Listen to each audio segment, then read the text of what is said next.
How to change name on Google Pay.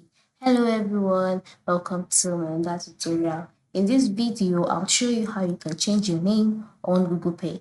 So how do you do it? It is very simple. The first step is for you to log in into your Google Pay account just like I've done here. And then once you've done that, move to the top right corner of the screen and click on your profile icon. Once you've done that, on the page displayed, ensure you select wallet settings.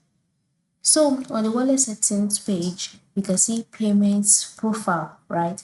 So just click on that and then click on your web browser and you'll be taken to the page where you can now change your name. You can see how cool and easy it is. So once you're on this page, just wait for it to be fully loaded so that you can do what you need to do. So once that's loaded, you can see the options like payment profile.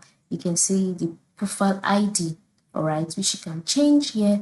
You can see the region, you can see the account type, you can see the account name. So just go ahead and click on that and then go ahead to make whatever changes that you want. And then once you're done, it will be saved automatically to your Google Pay. And it's as simple as that. So that is it. So head over now and change that name today. Thank you for watching and have a good day.